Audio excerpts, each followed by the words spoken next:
नमस्कार दोस्तों, स्वागत है आपका आज की इस वीडियो में। और आज हम चर्चा करेंगे मौर्य काल के बारे में। जो मौर्य वंश की है जानकारी हम जानेंगे। इससे पहले हमने आपका हर्यक वंश, जो मगध साम्राज्य का उत्कर्ष और 16 महाजनपदों के बारे में हमने पढ़ा।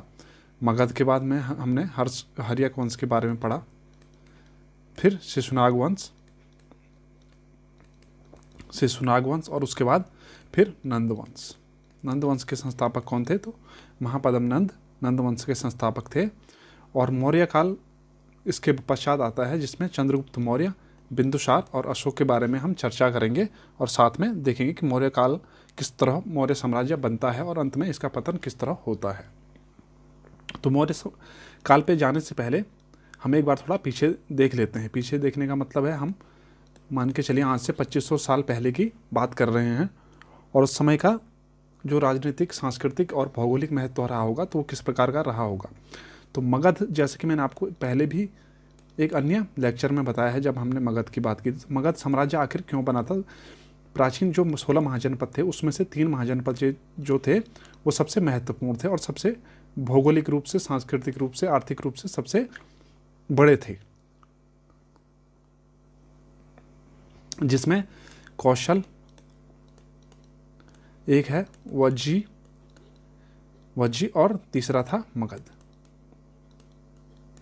वज्जी या उज्जैन भी इसको बोलते हैं। तो उज्जैन वाले जो साम्राज्य थे, 3 साम्राज्य ये काफ़ी महत्वपूर्ण थे और अंत में यह सब भी मिलकर मगध में मिल जाते हैं। शिशुनाग वंश में अवंती को भी अपने साम्राज्य में वो मिला देते हैं शिशुनाग वंश में। तो उसके बाद फिर मगध अपने आप में एक बहुत बड़ा साम्राज्य बन जाता है। अगर हम इन 16 महाजनपदों की बात करें तो आज के हिसाब से अगर हम परिप्रेक्ष्य में देखें तो जैसे कि हमारे राज्य होते हैं कुछ इसी प्रकार से, जैसे कि भारत में 28 राज्य हैं तो उसी प्रकार से राज्य वहाँ भी महाजनपद 16 महाजनपद बने हुए थे। और 16 महाजनपद आखिर में मगध सबको अपने साथ में मिला देता है, अपने साम्राज्य में सबका विलय कर देता है। किस प्रकार करता है? तो वही युद्ध द्वारा या फिर मैत्री संबंधों द्वारा, कई जगहों पे विवाह संबंध बनाए गए, उनके द्वारा भी अपने साम्राज्य को विस्तार किया गया। तो आज हम पहुँचे हैं मौर्य काल के बारे में, जिसमें हम चंद्रगुप्त मौर्य, बिंदुसार और अशोक के बारे में हम पढ़ेंगे। और महत्वपूर्ण तो यही है कि 2 शासक जो सबसे महत्वपूर्ण शासक हैं मौर्य वंश के, वो हैं चंद्रगुप्त मौर्य और अशोक। बिंदुसार का नाम थोड़ा कम आता है, क्यों आता है उसके बारे में भी हम चर्चा करेंगे। तो भारतीय इतिहास में एक महत्वपूर्ण समय और एक महान साम्राज्य का उदय और अंत की पूरी जानकारी आपको हम यहाँ पर देने वाले हैं। तो चलिए शुरू करते हैं। आप यहाँ पे मैप में देख सकते हैं कि मौर्य साम्राज्य कहाँ तक फैला हुआ था। थोड़ा पूर्वी वाला जो क्षेत्र है पूर्वी भारत का, और जो दक्षिण वाला क्षेत्र है श्रीलंका भी उसमें शामिल नहीं था। तो यहाँ तक उनको छोड़ के बाकी सारा आप देख सकते हैं कहाँ तक मौर्य साम्राज्य पूरा अफगानिस्तान से लेकर यहाँ पूरा भारत में किस तरह फैला हुआ है। इस प्रकार मौर्य साम्राज्य फैला हुआ था, जिसमें महत्वपूर्ण जो उनके उस समय जो शहर थे या फिर जो नगर थे तो वो कौन से थे? तक्षशिला, इंद्रप्रस्थ, मथुरा, पाटला, उज्जैन, सांची, बोधगया, पाटलिपुत्र, इस प्रकार से उनके नगर थे जो काफ़ी महत्वपूर्ण उस समय हुआ करते थे। तो यह कम से कम बात कर रहे हैं तो 200 या 300 BC के आसपास की हम बात कर रहे हैं। BC का मतलब है बिफोर क्राइस्ट, या फिर बिफोर, अगर BCE हो गया है अब, बिफोर कॉमन इरा। तो कॉमन इरा से पहले की हम बात कर रहे हैं तो 323 ईस्वी से और 184 ईसापुर की यह कहानी है, जिसमें हम 323 में चंद्रगुप्त मौर्य किस प्रकार से यहाँ पर आएंगे और 184 ईसापुर में अंत में उनका जो अंतिम शासक था बृहद्रथ, वह अपने अमात्य या अपने जो सेनापति थे उनके पुष्यमित्र शुंग उनके द्वारा वह हराया जाता है और फिर पुष्यमित्र शुंग वहाँ से शुंग वंश की नींव डालेंगे। उसके बाद हम जब अगले चैप्टर पे अगले लेक्चर में आएंगे तो शुंग वंश, उसके बाद फिर शुंग के बाद फिर अन्य वंशों की हम बात करेंगे, जैसे कि वहाँ पे सातवाहन वंश भी फिर आएंगे। सातकर्णी, गौतमी पुत्र सातकर्णी आपने नाम सुनाया होगा, तो उसके बारे में हम फिर अगले लेक्चर में चर्चा करेंगे। लेकिन इस बार हम देख लेते हैं मौर्य वंश के बारे में कि मौर्य वंश किस तरह भारत में फला फूला और किस तरह अपने अंत में पहुँचा। मौर्य वंश की अगर हम बात करें, शुरुआत 345 ईसा पूर्व में चंद्रगुप्त मौर्य का जन्म माना जाता है, संभवतः शायद हुआ होगा, कंफर्म नहीं है इस बारे में, जो इस साम्राज्य के संस्थापक थे। तो इस साम्राज्य यानी कि मौर्य वंश के संस्थापक कौन थे? वह थे चंद्रगुप्त मौर्य। उनका जन्म लगभग 345 ईसा पूर्व के आसपास हुआ। माता पिता के बारे में ज़्यादा उनकी जानकारी मिलती नहीं है। घनानंद नंद वंश के शासक को हराने में चंद्रगुप्त, जो नंद वंश के अंतिम शासक थे वह घनानंद थे, और उनको हराने में चंद्रगुप्त की मदद किसने की थी? तो चाणक्य यानी कौटिल्य और विष्णुगुप्त के नाम से भी उन्हें जाना जाता है, उन्होंने की। और उनके द्वारा प्रसिद्ध एक पुस्तक लिखी हुई है, वो है अर्थशास्त्र, जो तत्कालीन राजनीति पर संबंधित थी। चंद्रगुप्त मौर्य 322 ईसा पूर्व गद्दी पर बैठे। 300 आपने सुना होगा 326 ईसा पूर्व के आसपास, ईसा पूर्व के आसपास कौन यहाँ पे आक्रमण करता है? तो वह करता है सिकंदर, सिकंदर या फिर अलेक्जेंडर। अलेक्जेंडर भी यहाँ पे क्या करते हैं? हमला करते हैं, और पोरस द्वारा उनको रोका जाता है। झेलम नदी के किनारे पर हाइडे स्पीच का युद्ध होता है। तो वह मैंने पहले भी आपको वह बताया है, तो अगर आपने वह वीडियो नहीं देखी है तो आप अभी तक आप देख सकते हैं उस वीडियो को। 305 ईसा पूर्व में सेल्यूकस निकेटर को युद्ध में कौन हराते हैं? चंद्रगुप्त मौर्य। आखिर होता क्या है कि चंद्रगुप्त मौर्य जो सिकंदर है, सिकंदर की मृत्यु हो जाएगी 323 के आसपास ईसा पूर्व। सिकंदर की यूनान का शासक था, तो 323 के आसपास ईसा पूर्व के आसपास उसकी मृत्यु हो जाएगी। उसके बाद उसका जो उत्तराधिकारी है वह सेल्यूकस निकेटर होता है। तो 305 ईसा पूर्व में अब सेल्यूकस निकेटर जो क्षेत्र है, ये वाली यूनान अफगानिस्तान तक वो कब्जा कर लेता, अफगानिस्तान और बलूचिस्तान वगैरह में वो कब्जा करके रखते हैं, अपना शासन वहाँ पर तक चलाते हैं। तो 305 ईसा पूर्व में चंद्रगुप्त मौर्य और किसका युद्ध होता है? सेल्यूकस निकेटर का युद्ध होता है, और चंद्रगुप्त मौर्य सेल्यूकस निकेटर को हराते हैं। और उसके बाद जो सेल्यूकस निकेटर हारने के बाद अपनी पुत्री की कार्नेलिया की शादी चंद्रगुप्त मौर्य के साथ कर देते हैं, और उसके बाद युद्ध की संधि के अनुसार चंद्रगुप्त उनको 500 हाथी देते हैं। चंद्रगुप्त मौर्य क्या करते हैं? 500 हाथी किसको देते हैं? सेल्यूकस निकेटर को, जो संधि के अनुसार। और फिर 4 प्रांत और साथ में पुत्री की शादी भी सेल्यूकस निकेटर उनके साथ करा देता है, और 4 प्रांत जो काबुल, कंधार, हेरात और मकरान जो क्षेत्र हैं वो चंद्रगुप्त को मिल जाते हैं। यानी कि अफगानिस्तान वाला जो क्षेत्र है वह भी अब चंद्रगुप्त मौर्य को मिल गया। जैसे कि हमने मैप में आपने देख लिया होगा, तो पूरा जो मौर्य साम्राज्य है उसकी स्थापना जब हुई थी तो कहाँ तक वह फैला हुआ था। इस प्रकार निकेटर को हराने के बाद चंद्रगुप्त मौर्य को यह 4 प्रांत मिल जाते हैं, और चंद्रगुप्त मौर्य अपने अंत समय में जैन धर्म को अपनाते हैं, और इसकी दीक्षा उन्होंने जैन गुरु भद्रबाहु से ली थी। भद्रबाहु से, अगर आपको जैन धर्म हमने जब पढ़ा था जैनिज्म के बारे में, तो जैन धर्म भद्रबाहु और स्थूलभद्र नामक के 2 गुरु थे, और उनमें मतभेद हो जाता है जब अकाल पड़ता है। मौर्य साम्राज्य के मौर्य काल के टाइम की ही बात वह है। और भद्रबाहु कर्नाटक चले जाते हैं किस टाइम पे? जब वहाँ पे अकाल पड़ता है, वो कर्नाटक चले जाते हैं। लेकिन जब वो वापस लौटते हैं तो स्थूलभद्र के साथ में उनका एक गहरा मतभेद हो जाता है किसी बात को लेकर, और फिर वह 2 भागों में विभाजित हो जाते हैं। जैन संगति भी चंद्रगुप्त मौर्य के टाइम पे ही हुई, जो पहली जैन संगति थी, और उसमें 2 भागों में जैन धर्म विभाजित हो जाता है। वो 2 भाग थे आपके, दिगंबर और श्वेतांबर। दिगंबर कौन होते हैं? जो वस्त्र धारण नहीं करते, और श्वेतांबर वो होते हैं जो सफ़ेद वस्त्र धारण करते हैं। आगे बढ़ते हैं। चंद्रगुप्त मौर्य के शासन से संबंधित पुस्तक इंडिका बहुत महत्वपूर्ण पुस्तक है, और काफ़ी बार इस पुस्तक से हमें काफ़ी चंद्रगुप्त मौर्य शासन के बारे में हमें जानकारी प्राप्त होती है कि किस तरह वहाँ पे शासनकाल रहा होगा और किस तरह उन्होंने शासन किया होगा। तो किसने लिखी है यह पुस्तक? मेगास्थनीज ने लिखी है। मेगास्थनीज कौन था? तो सेल्यूकस निकेटर भी एक लेखक को या अपने दूत को वहाँ पर भेजते हैं। किसके पास भेजते हैं? वो चंद्रगुप्त मौर्य के पास ही भेजते हैं। तो वहाँ पर वह फिर ये पुस्तक लिखते हैं। मेगास्थनीज कौन सी पुस्तक लिखता है? तो इंडिका लिखता है। कई बार क्वेश्चन में पूछा भी जाता है कई एग्जाम्स में। चंद्रगुप्त ने अपना अंतिम समय श्रवणबेलगोला कर्नाटक में व्यतीत किया था, और 298 ईसा पूर्व उसकी मृत्यु हो गई थी। चंद्रगुप्त मौर्य ने अपना अंतिम समय कहाँ पर व्यतीत किया? तो श्रवणबेलगोला में व्यतीत किया, और 298 में उनकी मृत्यु हो जाती है, या शरीर को त्याग दिया। जस्टिन ने चंद्रगुप्त मौर्य को, जो जस्टिन एक इतिहासकार रहे हैं, यूनानी इतिहासकार, तो उन्होंने चंद्रगुप्त मौर्य को सेंड्रोकोट्टस कहा है, जिसकी पहचान विलियम जोन्स ने चंद्रगुप्त मौर्य से की है। विलियम जोन्स को आपने अगर पढ़ा है, अगर हम आधुनिक भारत में जब आएंगे तो विलियम जोन्स के बारे में भी हम बात करेंगे कि विलियम जोन्स कौन थे, और कई बार इनसे क्वेश्चन भी पूछा जाता है। तो चंद्रगुप्त मौर्य को क्या कहा है जस्टिन ने? सेंड्रोकोटस। चंद्रगुप्त मौर्य ने सुदर्शन झील का निर्माण करवाया था। सुदर्शन झील से भी बहुत सारे क्वेश्चन आपके बनते हैं। सुदर्शन झील से काफ़ी बार एग्जाम्स में पूछे गए हैं कि जो सुदर्शन झील है उसका फिर जीर्णोद्धार किसने कराया, किसने इसका निर्माण करवाया, इस प्रकार से पूछे जाता है। सुदर्शन झील का निर्माण क्यों कराया था? कि माना जाता है कि वहाँ पे 14 वर्षों का काफ़ी भारी अकाल पड़ गया था, लेकिन उस टाइम पे फिर चंद्रगुप्त मौर्य ने अपने अच्छी नीति के अंतर्गत एक सुदर्शन झील का निर्माण कराया ताकि सिंचाई की व्यवस्था हो सके और फिर कृषि कार्य हो सके, जिससे फिर अनाज मिले और राज्य चल सके। तो चलिए आगे बढ़ते हैं और हम चंद्रगुप्त मौर्य के बारे में थोड़ा सा देख लेते हैं कि किस प्रकार के व्यक्ति थे। मौर्य वंश की स्थापना चंद्रगुप्त मौर्य द्वारा की गई है। ब्राह्मणवादी परंपरा के अनुसार वह नंदों के रनवास में रहने वाली एक शूद्र महिला मुरा की कोख से जन्मे थे। एक परंपरा के अनुसार है, लेकिन सत्य नहीं कहा जा सकता कि यह ऐसा ही हुआ था। लेकिन प्राचीन बौद्ध परंपरा के अनुसार मौर्य नेपाल तराई के पास गोरखपुर क्षेत्र के पीपह लीवन कश बे छोटे गणराज्य के क्षत्रिय वंश के थे। ऐसा भी यह किसमें लिखा गया, किसके अनुसार यह माना जाता है? वह प्राचीन बौद्ध परंपरा के अनुसार यह माना जाता है। और जो एक मुद्रा राक्षस है विशाखदत्त की, तो उन्होंने भी लिखा है कि वह एक निम्न कुल में पैदा हुए थे करके। उन्होंने कौटिल्य की मदद से नंद वंश की सत्ता उखाड़ फेंकी और स्वयं का शासन स्थापित किया था। जो नंद वंश के था, कौन था? घनानंद वहाँ पे अंतिम शासक थे, तो उन्होंने उनकी सत्ता को उखाड़ फेंका और फिर अपना शासन स्वयं वहाँ पे स्थापित किया। किसकी मदद से?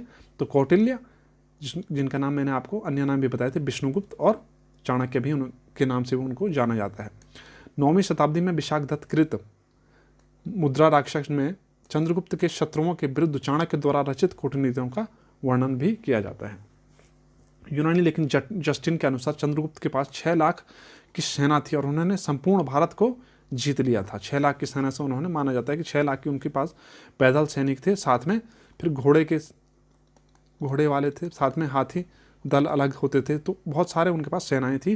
तो उन्होंने अपनी पूरी सेना से भारत को पूरे जीत लिया था। पश्चिमी क्षेत्रों पर राज कर रहे सेल्यूकस को भी उन्होंने हराया। पश्चिमी क्षेत्र मैंने आपको बताया अफगानिस्तान वाला जो एरिया है उसमें वो राज कर रहे थे, तो उन्होंने सेल्यूकस निकेटर को भी हराया था।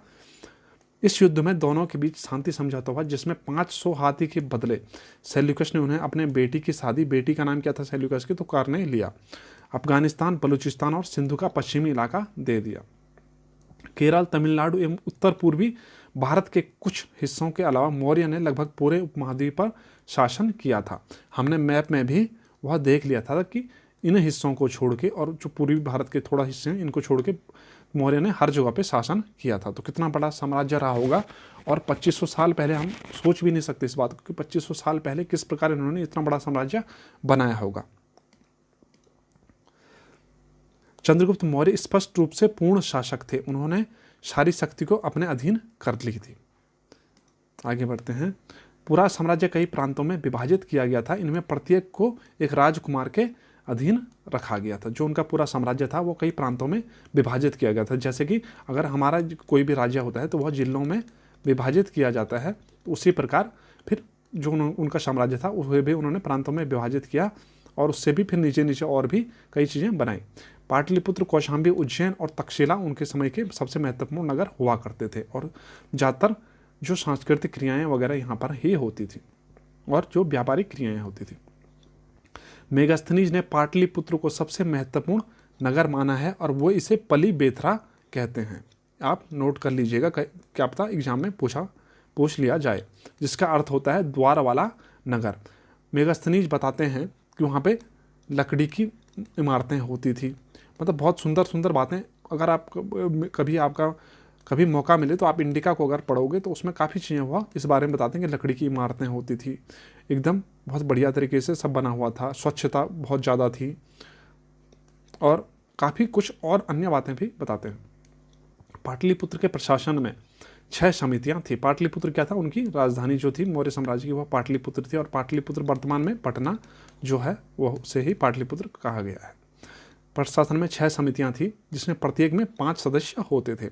इन समितियों को स्वच्छता, विदेशियों की देखभाल, जन्म और मृत्यु के पंजीकरण, वजन और मापन के विनियमन और अन्य कार्य दिए गए थे। देखिए 2500 साल पहले की हम बात कर रहे हैं, उस समय भी किस प्रकार से क्या मैनेजमेंट चल रहा है। इन समितियों के देखिए स्वच्छता पे प्रभाव था, स्वच्छता पे उन्होंने बात की थी, स्वच्छता को पर उन्होंने आगे बढ़ाया था। जिस प्रकार आज प्रधानमंत्री नरेंद्र मोदी ने स्वच्छ भारत अभियान चलाया है, उस प्रकार उस समय 2500 साल पहले भी इस प्रकार के अभियान चलाए जाते थे। विदेशियों की देखभाल के लिए उन्होंने एक अलग प्रशासन व्यवस्था बनाई थी। जन्म और मृत्यु के पंजीकरण उस समय भी होते थे, और फिर वजन और मापन के विनियमन और अन्य कार्य किए जाते थे। किसके द्वारा किए जाते थे? तो उन्होंने 6 समितियां बनाई थी, जिसमें प्रत्येक में 5 सदस्य थे, और उन प्रशासकों, उन अधिकारियों द्वारा यह कार्य किए जाते थे। मौर्यों की ताकत लगभग नंदों के 3 गुना थी। नंदों को माना जाता है कि काफ़ी ज़्यादा उनका जो महापद्म नंद का जो समय है, माना जाता है कि काफ़ी ज़्यादा उनके पास सैनिक होते थे। और उस समय फिर नंदों के टाइम पे जब सिकंदर यहाँ पर आते हैं तो सिकंदर भी इस बात से घबरा जाते हैं कि नंदों के पास, या सिकंदर के जो सैनिक थे वो घबरा जाते हैं कि नंदों के पास बहुत बड़ी सेना है, बहुत ज़्यादा हाथी घोड़े वगैरह हैं, तो हम उनसे लड़ाई नहीं कर सकते, और करेंगे भी तो जीत नहीं सकते। तो मान सकते हैं कि उसके भी 3 गुना सेना किसके पास थी? उसमें मौर्यों के पास थी। तो ऑब्वियसली उनको ताकतवर होना ही था। किसानों और मजदूरों की सहायता से नई जमीनों को कृषि के योग्य बनाया गया। अब बात आती है कि भाई इतना बड़ा साम्राज्य है तो उन्होंने खर्च कैसे उठाया होगा? खर्च भी तो उठाना ही पड़ेगा। अगर आप 6 लाख सैनिक रख रहे हैं तो उनका भाई आपको वेतन भी देना पड़ेगा, साथ में बहुत अन्य चीज़ें भी हैं। वेतन के साथ साथ उनका भोजन, अपना भोजन, प्लस जो आपके साम्राज्य है, इतना बड़ा साम्राज्य, उसको कैसे आपने संभाला होगा? तो उन्होंने क्या किया वो हम देख लेते हैं। किसानों और मजदूरों की सहायता से नई जमीन को कृषि के योग्य बनाया। जो उबड़ खाबड़ जमीनें थी, बंजर जमीनें थी, उनको भाई किसानों और मजदूरों के साथ से उनको कृषि के योग्य बनाया गया था। किसानों से कर के रूप में उनके उत्पादन का 1/4 से 1/6, यानी कि अगर 1 है तो 1/6 भाग या 1/4 भाग आपको कर के रूप में उनसे लिया जाता था। आपातकाल के समय में किसानों को अधिक फसल उगाने के लिए मजबूर भी किया जाता था। ऑब्वियसली मजबूर तो किया जाता। क्यों किया जाता? क्योंकि भाई अब आपातकाल है आपके पास। अगर क्या हो गया कि अकाल पड़ गया तो भाई अब सिंचाई करनी पड़ेगी, उसके बाद जल्दी जल्दी फसलें उगेंगी, तभी तो अकाल को उसको ख़त्म कर सकते हैं। तो इसलिए उनको मजबूर किया जाता था। बिक्री के लिए नगर में लाई गई वस्तुओं पर कर लगाया जाता था। जैसे व्यापारी वर्ग अगर कोई बिक्री के लिए नगर में वस्तुएं लाते थे तो उन पर भी कर लगाया था। इसके अलावा राज्य को खनन, शराब की बिक्री और हथियारों के निर्माण में राज्य को एकाधिकार, यानी कि उनकी मोनोपॉली थी कि हम राज्य का जो खनन होगा उसमें राज्य का सारा, उसमें राज्य को मिलेगा। शराब की बिक्री भी राज्य के हाथों में थी, हथियारों के जो निर्माण होते थे वह भी राज्य के हाथों में थे। तो इतना सब, और साथ में जो वो क्षेत्र है वो गंगा का मैदानी क्षेत्र वाला इलाका है, और जो मैदानी क्षेत्र वाला इलाका है तो काफ़ी उपजाऊ भी थी। साथ में उनके जो उसमें जो लोह अयस्क वहाँ पे काफ़ी मिलते, कहाँ पे मिलते थे? उनका साम्राज्य जो फैला हुआ था वो जो छोटा नागपुर का पठार है, झारखंड का जो इलाका है, झारखंड वाला आपने सुना होगा, छोटा नागपुर का पठार लोह अयस्क के लिए काफ़ी ज़्यादा फेमस है। तो वहाँ से फिर उनके पास लोह अयस्क की मात्रा भी थी, तो हथियार निर्माण कर सकते, और हथियारों के बल पे दूसरे राज्यों को भी जीत सकते थे, राज्यों से संपत्ति हड़प सकते थे। साथ में जो खनन था, अब सोना चांदी का जो कई बार हो सकता है खनन होता हो, तो उसमें भी उनके पास एकाधिकार था, तो उनको सारा चीज़ मिल जाता था, और उससे इजीली वह फिर आयात निर्यात कर सकते थे और अपने आप को बेहतर बना सकते थे या समृद्ध बना सकते थे। इतने बड़े साम्राज्य का खर्चा कुछ इस प्रकार किया जाता था। किस प्रकार किया जाता था कि राज्य को खनन में, जैसे मैंने आपको बता दिया है, किस प्रकार कृषि योग्य उन्होंने खेत बनाए, किस प्रकार उन्होंने हथियारों का निर्माण कराया। उनके पास झारखंड का छोटा नागपुर वाला पूरा क्षेत्र उनके हाथ में था, तो कुछ भी कर सकते थे, हथियार बना सकते थे, खनन कर सकते थे, और बहुत सारी इससे वह काफ़ी समृद्ध हो गए थे। चंद्रगुप्त मौर्य के बाद आते हैं बिंदुसार। बिंदुसार को कहा गया है, अगर कभी क्वेश्चन पूछा जाए कि पिता का पुत्र और पुत्र का पिता किसे कहा गया है, तो वह किसे कहा गया है? बिंदुसार को। उनके जो पिता थे चंद्रगुप्त मौर्य, वो भी एक महान सम्राट थे, और जो उनका पुत्र था अशोक सम्राट, तो वह तो ऑब्वियसली महान सम्राट थे ही, और उनको आज भी महान सम्राट, उनका जो अशोक चिन्ह है वो भी काफ़ी सारे जगहों पर लाया जाता है यूज में। जैसे कि भारत के कई आप देखते होंगे, आपने कोर्ट में भी देखा होगा, कई बार अपने फिल्मों में भी देखा होगा कि किस प्रकार अशोक चिन्ह को उसमें यूज में लाया जाता है। एक वो महत्वपूर्ण चिन्ह है। तो बिंदुसार कौन थे? पिता का पुत्र और पुत्र का पिता, इनको कहा गया है। और क्वेश्चन में कभी अगर एग्जाम में पूछे तो आपने सीधे टिक लगाना है, बिंदुसार ही वह व्यक्ति थे जिनको पिता का पुत्र और पुत्र का पिता कहा गया है। चंद्रगुप्त मौर्य के बाद बिंदुसार ने शासन किया। लगभग 298 ईसा पूर्व के आसपास वह मगध की गद्दी पर बैठते हैं, और 200 ज़्यादा साल नहीं रहते, 25 साल के आसपास वह मगध की गद्दी पर रहते हैं, लेकिन 25 साल ज़्यादा ही होता है। अगर आप किसी नेता, कोई भी अगर आप नेता को चुन लेते हैं और वो 25 साल अगर लगातार कहीं से चुनाव लड़े और जीतते रहे तो ऑब्वियसली 25 साल बहुत ज़्यादा होता है। 5 कार्यकाल आप मान के चलिए, 5 साल का अगर कार्यकाल है तो 5 कार्यकाल बहुत बड़ी बात होती है। 25 साल उन्होंने शासन किया। उन्होंने अपने शासनकाल में जो विदेशी लोग थे, यूनानी जो राजा थे या राजकुमार थे, तो उनके साथ उन्होंने अच्छे संबंध बनाए थे। इन्हें अमित्रघात की उपाधि के नाम से भी जाना जाता है, जिसका अर्थ होता है शत्रु विनाशक। किसको जाना जाता है? तो बिंदुसार को अमित्रघात के नाम से भी जाना जाता है। और बिंदुसार से कई बार कन्फ्यूजन हो जाता है कि बिंदुसार और बिंबिसार दो शासक थे। बिंबिसार कौन थे? तो बिंबिसार हर्यक वंश के स्थापना के, जिन्होंने हर्यक वंश की स्थापना की थी और स्थापक थे, शासक थे। और बिंदुसार कौन थे? तो वह चंद्रगुप्त मौर्य के बेटे और अशोक के पिता थे, यानी कि मौर्य वंश के दूसरे शासक वह थे। वह आजीवक संप्रदाय के अनुयायी थे। आजीवक संप्रदाय की अगर हम बात करें, शुरुआत किसने की? तो वह मक्खली पुत्र गोशाल करके नाम आता है, तो उन्होंने आजीवक संप्रदाय की शुरुआत की थी। वायु पुराण में इन्हें भद्रसार कहा गया है। जैन ग्रंथों में इनको सिंहसेन की उपाधि दी गई है और सिंहसेन कहा गया है। इनके दरबार में डाइमेकस नामक राजदूत आया था, जिसे मेगस्थनीज का उत्तराधिकारी माना गया है। इनके दरबार में कौन आया था? तो मेगस्थनीज किसके दरबार में आया था? चंद्रगुप्त मौर्य के। और उन्होंने कौन सी पुस्तक लिखी थी? तो इंडिका नामक उन्होंने पुस्तक लिखी थी। और उनका जो उत्तराधिकारी था वह कौन था? डाइमेकस, एक यूनानी राजदूत था। तो किसके दरबार में आया था? बिंदुसार के दरबार में। बिंदुसार ने तक्षशिला के विद्रोह को दबाने के लिए अशोक को भेजा। 2 बार वहाँ पे विद्रोह हुए थे पहले। तो 2 बार, एक तो सुसीमा करके आता है, सुसीम आता है, तो उनका बड़ा पुत्र था, वो बिंदुसार का बड़ा पुत्र था, अशोक से बड़ा, तो उसको ही भेजा था। और उसके बाद अशोक को भी वहाँ पे विद्रोह को दबाने के लिए भेजा था। विद्रोह को दबाने के लिए, विद्रोह क्यों होते थे आखिर? तो विद्रोह क्या होता था? जो उनके नौकरशाह थे, नौकरशाह जो ब्यूरोक्रेट्स वहाँ पे थे या जो उनके अधिकारी होते थे, तो वह क्या करते थे कि बिना वजह लोगों को दंड देते थे और अपनी मनमानी चलाते थे। तो उसके लिए वहाँ पे फिर लोग विद्रोह कर देते थे। और लोगों को विद्रोह को दबाने के लिए फिर बिंदुसार ने किसको भेजा था? पहले सुसीम को भेजा, अपने बड़े पुत्र को, और उसके बाद फिर अशोक को भेजा गया। अशोक को अवंतिका राज्यपाल बनाया गया था। और ये क्वेश्चन शायद किसी एग्जाम में पूछा गया कि अशोक किस राज्य के राज्यपाल थे, मतलब शासक बनने से पहले? तो वह अवंती के राज्यपाल थे। और किसने बनाया था उनको? तो उनके पिता बिंदुसार ने उनको अवंती का राज्यपाल बनाया था। बिंदुसार की सभा में 500 सदस्यों वाली एक मंत्री परिषद थी, जिसका प्रधान खल्लाटक था। तो यह आपने नोट करके रखना है पॉइंट, क्योंकि एग्जाम में पूछा जा सकता है कि उनका जो मंत्री परिषद थी उसका प्रधान कौन था? तो कौन था? खल्लाटक साहब थे। बिंदुसार ने यूनानी राजकुमारों के साथ अच्छे संबंध बनाए थे। बिंदुसार की कहानी यहीं पर समाप्त होती है। 25 साल का इनका शासन रहा। और इनका शासनकाल में मतलब उतना कुछ लिखा भी नहीं गया है, इतिहासकार उतना कुछ बताते भी नहीं है कि आखिर क्या हुआ था और किस प्रकार इनका शासन चला होगा। आगे बढ़ते हैं। अब आते हैं अशोक के बारे में हम चर्चा करते हैं। अशोक एक महान भारतीय सम्राट, सीधी सी बात है, एक महान भारतीय सम्राट के रूप में आज भी उन्हें माना जाता है कि उन्होंने एक बहुत बड़ा साम्राज्य की स्थापना की थी। और शायद ही कोई ऐसा साम्राज्य रहा होगा अन्य भारतीय उपमहाद्वीप में जो इतने बड़े साम्राज्य का शासक रहा हो, कोई व्यक्ति रहा होगा। तो 269 यानी कि 269 ईसा पूर्व मगध की गद्दी पर वह बैठे। कौन बैठे? तो अशोक मगध की गद्दी पर 269 ईसा पूर्व में बैठे। और बिंदुसार के पुत्र व माता का नाम शुभद्रांगी था। बिंदुसार उनके पिता का नाम बिंदुसार था और माता का नाम शुभद्रांगी था। बौद्ध ग्रंथों के आधार पर पता चलता है कि उन्होंने अपने 99 भाइयों को मारा। 99 भाइयों को मार के स्वयं गद्दी ली थी। पर ये थोड़ा इतिहासकार मानते हैं कि ये थोड़ा अतिशयोक्तिपूर्ण है और ऐसा शायद नहीं हुआ होगा, क्योंकि ग्रंथों में हो सकता है कि कहीं पर कुछ ऐसा ही लिख दिया गया हो। अशोक का इतिहास उनके अभिलेखों के आधार पर पता चलता है। अशोक ने जो सबसे पहले अभिलेखों की जो अभिलेख या शिलालेखों जो शुरुआत हुई थी, तो वह किसके द्वारा शुरुआत होती है? वह अशोक के द्वारा ही वह उसकी शुरुआत होती है, जिनकी संख्या लगभग 39 है। जो उनके अभिलेख हैं उसमें फिर क्या क्या आएंगे देख लेते हैं। उसमें वृद्ध शिलालेख, लघु शिलालेख, विशिष्ट शिलालेख, बृहत स्तंभ शिलालेख और लघु स्तंभ शिलालेख, 5 तरह से इनको वर्गीकृत किया गया है। तो 39 उनके लगभग होगा उनके अभिलेख मिल पाए जाते हैं। मतलब अभिलेख से क्या करते हैं? डायरेक्ट प्रजा को अपने बारे में बताने या डायरेक्ट प्रजा से बातचीत करने का उनका एक माध्यम था अभिलेख, शिलालेख वगैरह।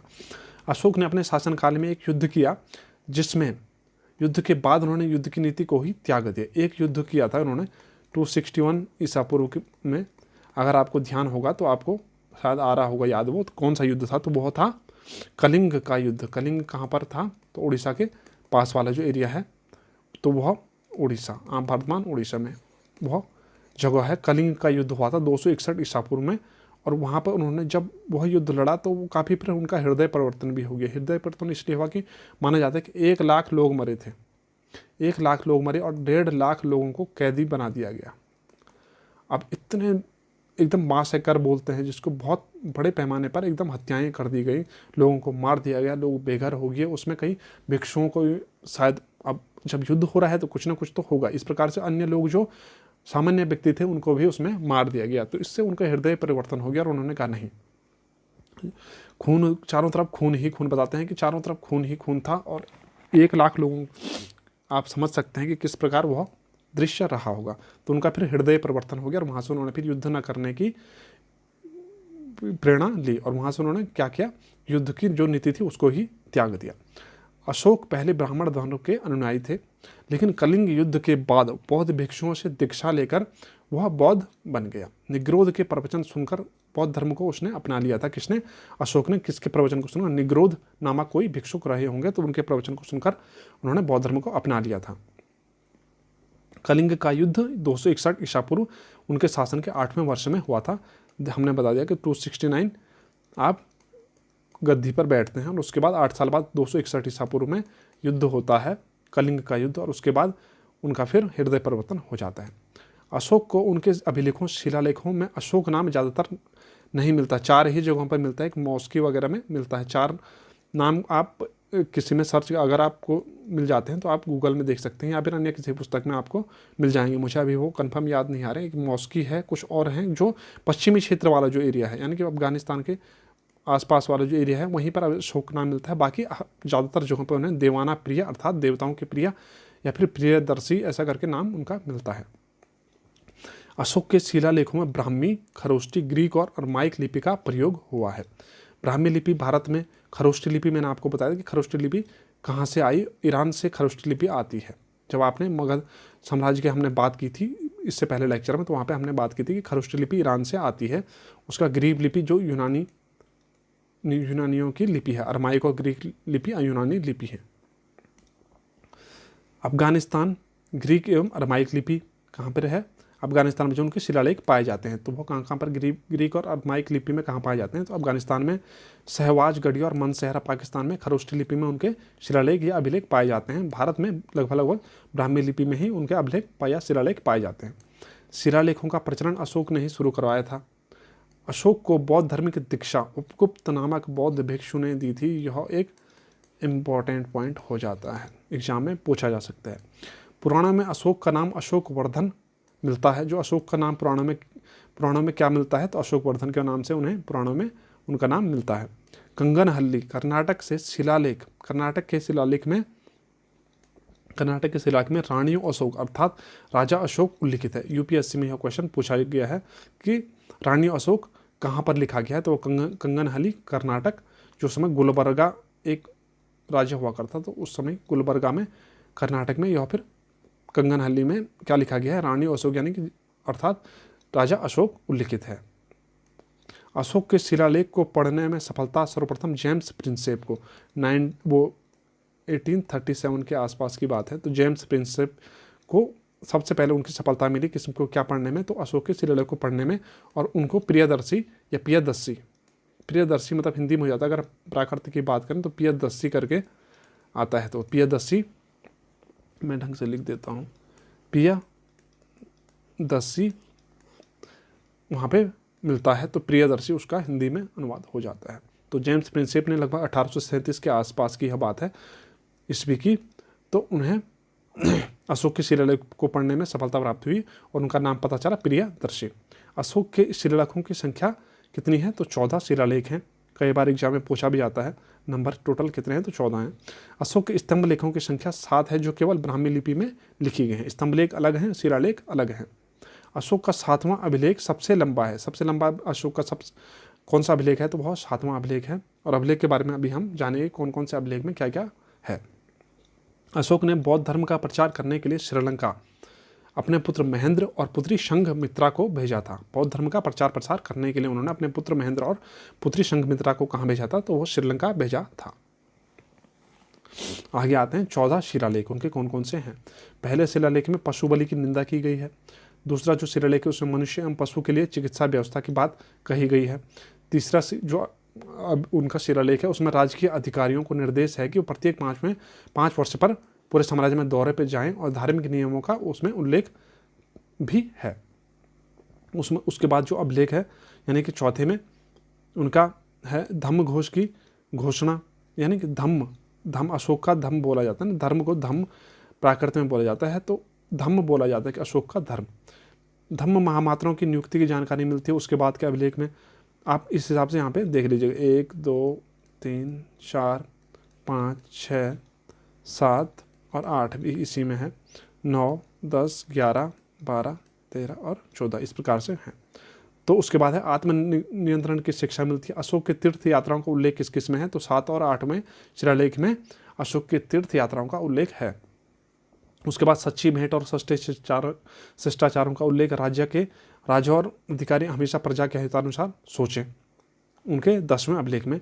धम्म की व्याख्या और बहुत महत्वपूर्ण है यह 11वां अभिलेख, क्योंकि कई बार एग्जाम में पूछा जाता है कि धम्म की व्याख्या किस शिलालेख में उनकी हुई है, तो वह जो धम्म की व्याख्या है तो किस में हुई है, वह 11वें शिलालेख में हुई है। स्त्री महामात्रों की नियुक्ति और सभी के विचारों का सम्मान की उन्होंने बात की है 12वें शिलालेख में। कलिंग युद्ध का वर्णन है तो किस शिलालेख में, यह भी इंपॉर्टेंट हो जाता है, एग्जाम में पूछा जा सकता है कि कलिंग युद्ध का वर्णन अशोक के किस शिलालेख में है, तो वह किस में है जी, वह है आपका 13वें शिलालेख में। और अशोक को माना जाता है कि उस समय के वो धर्मनिरपेक्षता की जो बात है सेक्युलरिज्म की, तो वो अशोक के आसपास, अशोक भी उस समय उसको प्रचार प्रसार मतलब उस प्रकार से एक उन्होंने ऐसा राज्य की सोच रहे थे कि जो सेक्युलर हो या धर्मनिरपेक्ष हो, मतलब सभी के विचारों का सम्मान। देखिए जो हमारे मूल अधिकार हैं आज भारत में, तो उस टाइम पे भी उनकी बात वहाँ पे चल रही है। तो 2500 साल पुरानी बात है और समय भी इस प्रकार से बातें चल रही है, तो कितना बढ़िया साम्राज्य रहा होगा, कितना बड़ा साम्राज्य रहा होगा, वो हम सिर्फ सोच ही सकते हैं। जनता को धार्मिक जीवन बिताने के लिए प्रेरित करना, अंत वाला यानी 14वें शिलालेख में इस बारे में बात की गई है। मौर्य की अगर हम प्रशासन व्यवस्था की बात करें तो कुछ इस प्रकार से रहेगी। शीर्ष अधिकारी को क्या कहा जाता, तो महामात्र कहा जाता था। वो कुछ 5 होते थे शायद अधिकारी, जो टॉप अधिकारी या टॉप जो उनके नौकरशाह होते थे। प्रांतों के प्रशासक कुमार या आर्यपुत्र या राष्ट्रिक कहलाते थे। प्रांतों के प्रशासक क्या कहलाते थे, कुमार, आर्यपुत्र या फिर राष्ट्रिक कहलाते थे। प्रांतों का विभाजन विषय में था, जो कि विषयपति के अधीन है। अब प्रांत ठीक है, एक तो हो गया राज्य यानी कि देश, आज के अगर हम परिप्रेक्ष्य में लें प्रांत हो गए राज्य, ठीक है। उसके बाद विषय हो गए जिले, इस प्रकार से। और प्रशासन के सबसे छोटी इकाई क्या थी, ग्राम थी, तो वो जिले के बाद फिर ग्राम ही आता है या क्षेत्र, जिसका मुखिया क्या कहलाता था, तो ग्रामिक कहलाता था। प्रशासन की सबसे छोटी इकाई क्या होती थी, ग्राम होती थी, और ग्रामिक उनका मुखिया कहलाता था। ये इंपॉर्टेंट पॉइंट हैं और एग्जाम में पूछे जा सकते हैं। युद्ध क्षेत्र में नेतृत्व करने वाले को नायक कहते थे। युद्ध क्षेत्र में जो नेतृत्व संभालता था, सबसे आगे जो चलता था, तो वह नायक कहलाता था। सैन्य विभाग का अधिकारी क्या होता था, तो सेनापति कहते थे। सरकारी भूमि को सीता भूमि कहा जाता था। कई बार एग्जाम में पूछा जाता है कि किस भूमि को सीता भूमि कहा गया है, तो सरकारी भूमि जो राज्य की भूमि थी। द्रोण माप अनाज के लिए एक माप का जो प्रयोग होता था, तो द्रोण माप उस समय पे प्रयोग होता था, मापन प्रणाली थी। वैश्यवृत्ति को स्वयं अपनाने वाली महिला को क्या कहा जाता था, रूपाजीवा वो उनको रूपाजीवा कहलाया जाता था या उनको कहा जाता था। मौर्य वंश का अंतिम शासक कौन था, तो बृहद्रथ था, जिसकी हत्या उसके सेनापति पुष्यमित्र शुंग ने की। कब की थी, 185 ईसा पूर्व के आसपास, और फिर शुंग वंश की वहाँ से नींव पड़ती है। अब जानते हैं हम मौर्य वंश के पतन के कारण। इतना बड़ा साम्राज्य था, काफ़ी कुछ था वहाँ पे। क्या था उनके पास, एक तो मैंने आपको बताया था कि किस प्रकार उन्होंने पैसे या खर्चा उठाया होगा, तो वो मैंने उसमें आपको बताया था कि किस प्रकार सांस्कृतिक भी था, आर्थिक रूप से भी बहुत मजबूत थे और कूटनीतिक रूप से भी काफ़ी आगे वह थे।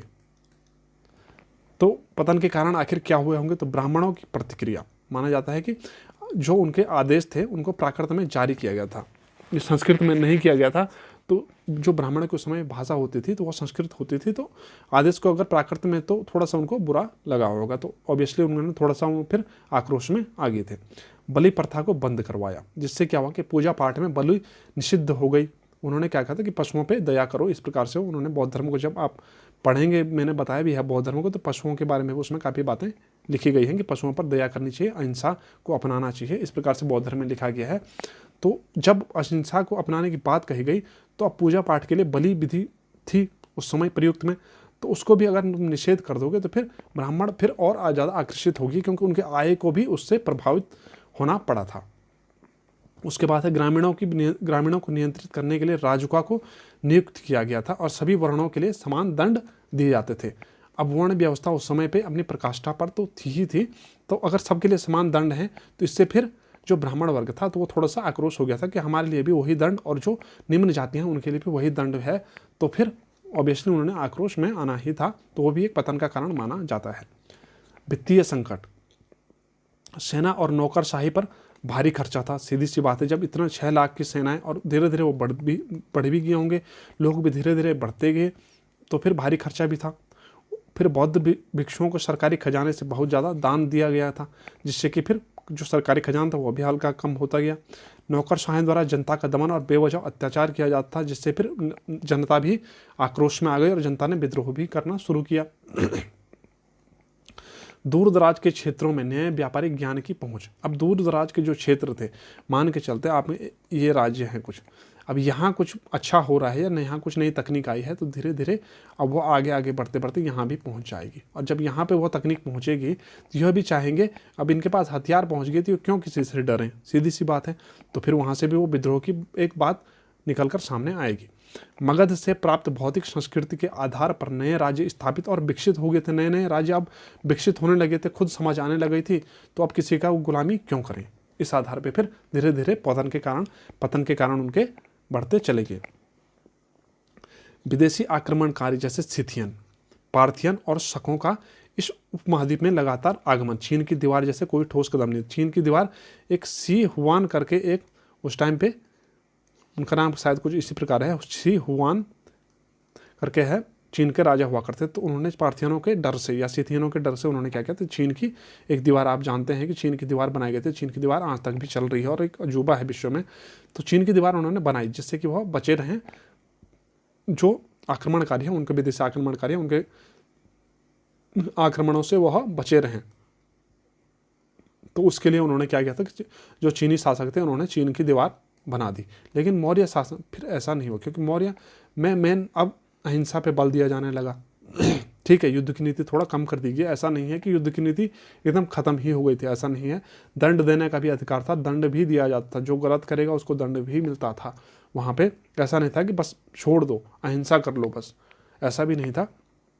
लेकिन उस स्तर पर अगर जो विदेशी आक्रमण की हम बात सोचें, और उसके बाद शासक भी कुछ इतने बढ़िया शासक रहे नहीं, अशोक महान जैसे शासक रहे नहीं, तो फिर धीरे धीरे क्या हुआ, फिर पतन का कारण होना संभव ही था। क्योंकि अशोक या चंद्रगुप्त मौर्य के समय में उनकी जो कूटनीति थी, बहुत अच्छी कूटनीति बनाते थे, बहुत ज़्यादा समझदार व्यक्ति लोग थे। तो उसके बाद जो बाद के शासक आए तो उतना कुछ नहीं कर पाए और धीरे धीरे फिर पतन के अग्रसर हुए।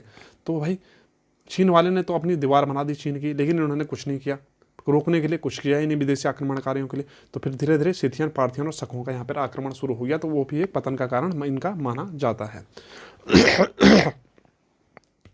तो इस प्रकार मौर्य शासन काल चला। कुछ प्रश्नोत्तरी के बारे में हम देख लेते हैं, ठीक है, जिसमें बिंदुसार, पहला प्रश्न है, बिंदुसार ने अशोक को विद्रोहियों को कुचलने के लिए कहाँ भेजा था? तो हमने थोड़ी देर पहले पढ़ा था, कहाँ भेजा था? तक्षशिला में 2 बार विद्रोह होता है। मैंने आपको बताया था कि पहले सुशीम करके उनके पहले पुत्र हैं, पहले उन्होंने विद्रोह को दबाया, उसके बाद फिर दूसरे विद्रोह के लिए अशोक को वहाँ पे भेजा था कुचलने के लिए। देवाना पियदर्शी के नाम से किसे जाना जाता है? तो अशोक को जाना जाता है। और जेम्स प्रिंसेप, नाम याद रखना, जेम्स प्रिंसेप का बहुत महत्वपूर्ण नाम है। 1837 में इन्होंने पहली बार अशोक के जो शिलालेख है उसको अनुवाद करने में, उसको समझने में पहली बार सफलता प्राप्त की, और वहाँ पर इनको मिलता है कि अशोक को पियदर्शी कहा जाता था। मौर्य काल में सीता क्या होती थी? तो भाई राजकीय भूमि होती थी, राज्य की जो भूमि होती थी उसे सीता भूमि कहा जाता था।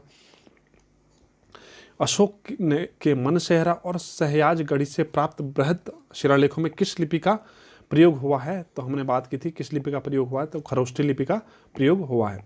अशोक के द्विभाषी अभिलेख कहाँ प्राप्त हुए हैं? 2 भाषाओं में जो अभिलेख हैं वो कहाँ से प्राप्त हुए हैं? तो ग्रीक और अरमाइक लिपि में प्राप्त हुए हैं। कहाँ से? शेर कुएना कंधार से काबुल कंधार वाला जो एरिया वहाँ से प्राप्त हुए हैं। किस लिपि में? ग्रीक और अरमाइक लिपि में प्राप्त हुए हैं, जो यूनानी लिपियाँ थी। तो बिष्टी क्या थी, यह क्वेश्चन आपके लिए है।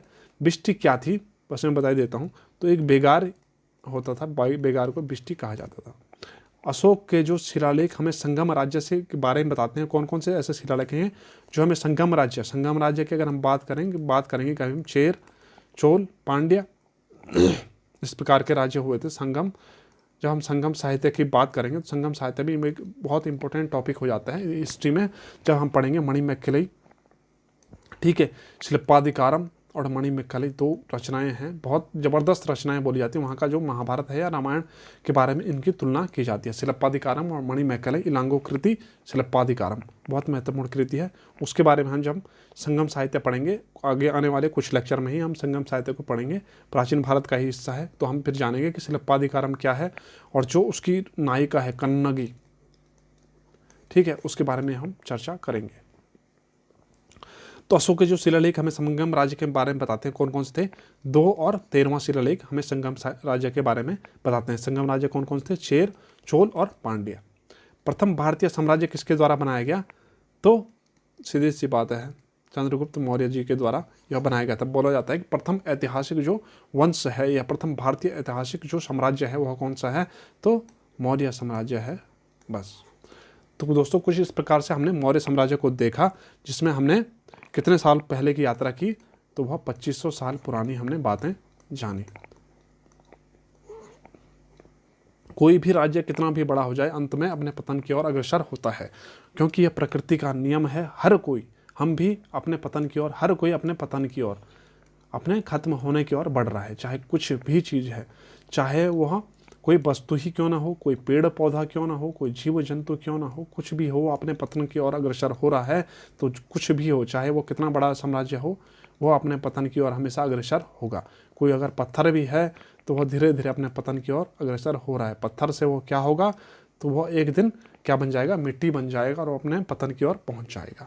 सिर्फ एक ही चीज़ नहीं बदलती है, वह है परिवर्तन। परिवर्तन ही नियम है, परिवर्तन कभी नहीं बदलता, वो हमेशा चलता ही रहेगा दुनिया में।